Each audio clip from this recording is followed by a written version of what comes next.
Hello friends, આજે આપણે ગુજરાતી દાળ ઢોકળી બનાવીશું। ગુજરાતી ખાટી મીઠી દાળ સાથે ઘઉંના લોટમાંથી બનેલી કમ્પ્લીટ ડીશ છે। દાળ ઢોકળી માટે દાળ કેવી રીતે બનાવવી, તેમાં ઢોકળી પતલી અને છૂટી છૂટી રહે તે બધી જ ટિપ્સ સાથે રેસીપી શરૂ કરીએ। સૌથી પહેલા તુવેરની દાળ અને મગફળીના દાણાને પ્રેશર કુકરમાં નાખી બાફવા મૂકી દઈએ। હવે પ્રેશર કુકરનું ઢાંકણું બંધ કરી મીડિયમ ગેસની ફ્લેમ પર 5 વિસલ કરી લઈએ। જુઓ, સાઈડમાં લાલ ભાત પણ રેડી થાય છે। હવે દાળ એકદમ બફાઈ ગઈ છે।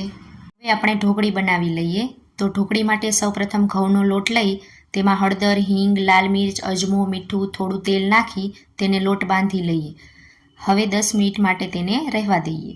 ચાલો, હવે 10 મિનિટ થઈ ગઈ છે તો ઢોકળી બનાવી લઈએ। સૌપ્રથમ તેને રોટલીની જેમ વણવી, પછી ચોરસ કટકા કરી લેવા। હવે દાળમાં થોડું પાણી ઉમેરી પાણી ઉકળી જાય પછી તેમાં હળદર, ધાણા જીરું પાવડર, ખાંડ, લીંબુનો રસ, મીઠું, લીમડો, આદુ મરચાં બધું સ્વાદ અનુસાર એડ કરવું। હવે મસાલાને સારી રીતે દાળમાં મિક્સ કરી લઈએ। હવે ઢોકળીને દાળમાં એડ કરી દઈએ અને એક વિસલ કરી લઈએ।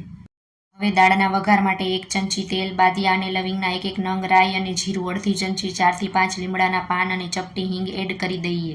હવે તેમાં દાળ નાખી દાળને થોડીવાર ઉકળવા દઈએ। તો ચાલો, હવે આપણી દાળ ઢોકળી રેડી છે।